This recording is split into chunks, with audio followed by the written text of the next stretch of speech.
আসসালামু আলাইকুম ওরহমতুল্লাহি ওবারাকাতুহ। সম্মানিত মুমিন মুসলমান দিনী ভাই বোনেরা, আশা করি আল্লাহ পাকের অশেষ মেহরবানিতে আপনারা সকলেই ভালো আছেন, সুস্থ আছেন। আপনাদের দোয়ায় আল্লাহ পাকের অশেষ মেহরবানিতে আমিও ভালো আছি, সুস্থ আছি, আলহামদুলিল্লাহ। সম্মানিত ভিউয়ার্স, আপনারা দেখছেন আমরা মুমিন মুসলমান ইউটিউব চ্যানেল, সঙ্গে আছি আমি মোহাম্মদ অদিউল্লাহ। সম্মানিত ভিউয়ার্স, থাম্বনেল দেখেই বুঝতে পারছেন আজকে ভিডিওটা কত গুরুত্বপূর্ণ একটা ভিডিও হতে যাচ্ছে, কত গুরুত্বপূর্ণ একটা তদবির আমি আপনাদেরকে উপহার দিতে যাচ্ছি।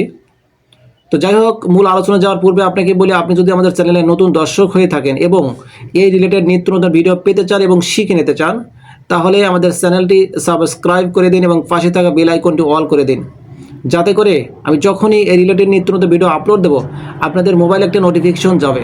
সেখান থেকে আপনারা অতি সহজে আমলগুলো দেখে নিতে পারবেন এবং শিখে নিতে পারবেন। তো চলুন ভিউয়ার্স, কথা না বাড়িয়ে মূল আলোচনায় চলে যাই। সম্মানিত ভিউয়ার্স,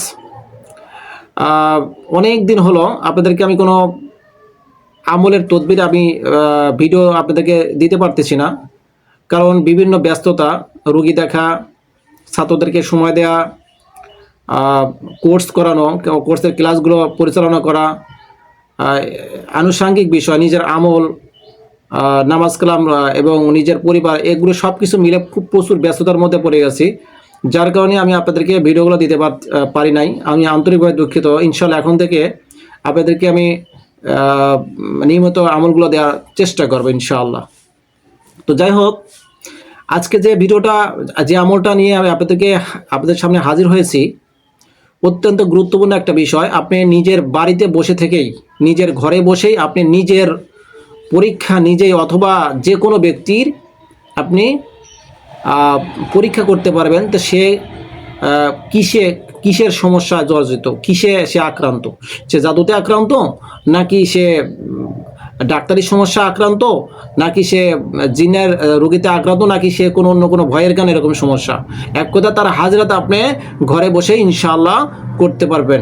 এটা অত্যন্ত গুরুত্বপূর্ণ একটা হাজরাত, অর্থাৎ রোগ নির্ণয়, যেটা অত্যন্ত পরীক্ষিত এবং অত্যন্ত সহজ। তো যাই হোক, কথা না বাড়িয়ে আপনাদেরকে আমি আমলটা বলে দেব। আপনার যদি কোনো ব্যক্তি সন্দেহ হয় যে তার এই সিমটমগুলো হচ্ছে বা ওই সিমটমগুলো, যে সমস্যা হোক না কেন, আপনাদের মনে যদি কোনো ডাউট হয় যে এর কোনো সমস্যা মনে হয়েছে, যে কোনো একটা সমস্যা, সেটা হতে পারে ডাক্তারি, সেটা হতে পারে জিন্নাতের সমস্যা, সেটা হতে পারে জাদুটোনা বান কুফরি কালামের সমস্যা, যেটাই হোক না কেন, আপনাদের মনে যদি কোনো সন্দেহ হয়, সেক্ষেত্রে আপনি সেটা পরীক্ষা করতে পারবেন। পরীক্ষা করার জন্য আপনারা সর্বপ্রথমে কিছু পরিমাণ লবণ নেবেন। লবণ বা নুন, গ্রাম বাংলা বলে নুন। লবণ বা নুন কিছুটা পরিমাণ ব্যবস্থা করবেন। একটা পাত্রে কিছুটা লবণ বা নুন নেবেন।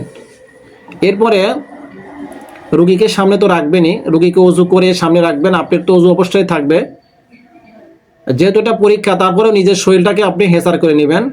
আয়াতুল কুরসি 3 বার পরে 3টা হাতে ফু, বুকে ফু, পুরা শরীর মাসেও করে নেবেন, মাথা থেকে পা পর্যন্ত শরীরটা হেসার হয়ে যাবে ইনশাআল্লাহ।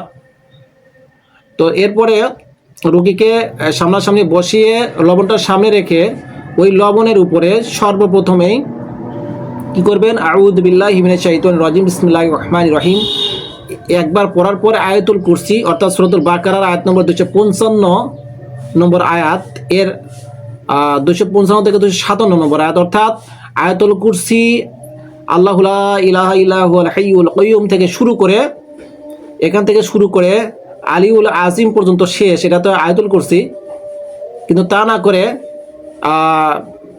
সামিউন আলিম পর্যন্ত 7 বার পড়বেন। অর্থাৎ একবার পরে একটা ফুঁক দেবেন ওই লবণের উপর, এভাবে 7 বার পরে 7টা ফুঁক দেবেন ওই লবণের উপর। লবণটা জাগ্রত হয়ে যাবে। এরপর ওই লবণ থেকে কিছু পরিমাণ লবণ ওই রুগীকে, যাকে করে সন্দেহ হয়, তাকে কিছু খেতে বলবেন বা মুখে নিতে বলবেন। এরপর ওনাকে জিজ্ঞাসা করবেন যে আপনার এই যে লবণটা যে আপনি গালে দিলেন বা খাইলেন, এটা কেমন লাগলো, এটা কেমন লাগলো। যদি বলে যে এটা কষ লাগতেছে, যদি বলে যে এটা কষ লাগতেছে, তাহলে বুঝে নেবেন যে এটা জিন্নাতের সমস্যা আছে। যদি কষ লাগে তাহলে বুঝে নেবেন যে জিন্নাতের সমস্যা আছে। যদি বলে যে না ঝাল লাগতেছে, তাহলে বুঝে নেবেন যেটা জাদুর সমস্যা আছে, জাদুটোনা বান কুফরি কালাম যেটাই বলেন না কেন সমস্যা আছে। আর যদি বলে যে তিতা লাগতেছে, যদি বলে তিতা, তাহলে বুঝে নেবেন যে একে বান মারছে, প্রধানে কোনো বান মারছে। তাহলে কি এক নাম্বার হলো, যদি কষ লাগে, কষ্ট লাগে, তাহলে বুঝে নেবেন যে এটা জিন্নাতের বা জিনের সমস্যা আছে, এর পিছনে জিন আছে, অথবা জিনে তাকে আগ্রাস করে রাখছে, আক্রান্ত করে রাখছে। ঠিক আছে। যদি বলে যে ঝাল লাগতেছে, তাহলে বুঝে নেবেন জাদুটোনার সমস্যা আছে। আর যদি বলে যে না তিতা লাগতেছে, তাহলে বুঝতে নেবেন যে ওনাকে কোনো বান মারছে, ওনাকে মেরে ফেলার জন্য, বা ছোট হোক বড় হোক এই ধরনের বান মারছে ওনাকে। ঠিক আছে।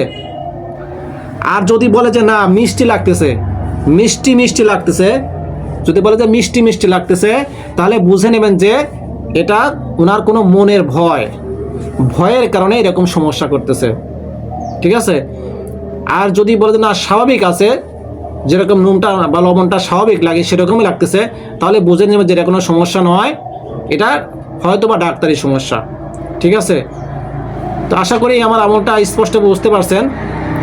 তো যারা বিভিন্ন পেরেশানিতে মধ্যে আছেন, বিভিন্নভাবে অসুখে জর্জরিত, তারা বিভিন্ন কবিরাজের পিছনে না ঘুরে, বিভিন্ন মুদাব্বিরের পিছনে না ঘুরে আপনারা নিজেরাই ইনশাল্লাহ এটা পরীক্ষা করতে পারবেন। ঠিক আছে। আমি এটা আল্লাহ পাক রাসূল সাল্লাল্লাহু রাজি খুশি করার উদ্দেশ্যে আপনাদেরকে আমলটা দিয়ে দিলাম, এবং এটা সবাইকে, বিশেষ করে আমার যারা আদরের ছাত্রগণ আছে সবাইকে, এবং যারা আমার চ্যানেলের আমাকে যারা আমার যারা সাবস্ক্রাইবার আছে, আমার যারা ভিউয়ার্স আছে, সকলকেই আমি এটা আমভাবে ইজাজত দিয়ে দিলাম। বিশেষ করে আমার আদরের ছাত্রদেরকে ইজাজত দিয়ে দিলাম, আপনি এটা প্রয়োগ করবেন, ইনশাআল্লাহ হাতে নাতে ফল পাবেন। আপনি এত পরিশ্রমই করতে হবে না, আপনি হাজিরাটা করে দেখেন, করলে বুঝতে পারবেন যে হাজিরাটা কি শক্তিশালী। আল্লাহর পাক কালাম কখনো বিতা যায় না, আল্লাহর পাক কালামের কুদরতি শক্তিতে আপনারা এটা পরীক্ষা করতে পারবেন ইনশাআল্লাহ। তো ঠিক আছে, আজ এই পর্যন্তই। সকলে ভালো থাকবেন, আমার জন্য সকলে দোয়া করবেন, আমি যেন আপনাদেরকে আরও ভালো ভালো আমল, পরীক্ষিত আমলগুলো আপনাদেরকে উপহার দিতে পারি। আর এই ভিডিওটা যদি, এই আমলটা যদি আপনাদের ভালো লাগে, তাহলে লাইক, কমেন্ট এবং শেয়ার করে দিবেন। সকলে ভালো থাকবেন। আমি সকলের জন্য, আপনাদের সকলের জন্য দোয়া করি, আল্লাহ পাক যেন সকলকে একজন, যারা ইচ্ছা পোষণ করছেন একজন মুদাব্বির হবেন, সকলকে যেন আল্লাহ পাক একজন পরিপূর্ণ নুরি মুদাব্বির হিসেবে কবুল করে নেয়। এবং যারা বিভিন্ন সমস্যায় জর্জরিত, জিন্নাতের রোগী, জাদুর রোগী যারা জর্জরিত, তাদেরকে যেন আল্লাহ পাক সঠিক চিকিৎসা, সঠিক জায়গায় নেওয়ার তৌফিক দান করেন। সেই চিকিৎসায় যেন তারা সুস্থ হয়ে যায়, আল্লাহ পাক যেন তাদেরকে সেই বিপদ বালা মুসিবত থেকে হেফাজতে রাখে। আর সকলকে যেন আল্লাহ পাক হেফাজতে রাখে, এবং যে পথে চললে আল্লাহ পাক রাসূল সাল্লাল্লাহু আলাইহি ওয়াসাল্লাম সেই পথে যেন আমাদের সকলকে পরিচালিত করে, আমাকে যেন ওই পথে পরিচালিত করে। আমরা সকলেই বলি আমিন। আসসালামু আলাইকুম ওয়া রাহমাতুল্লাহি ওয়া বারাকাতুহু।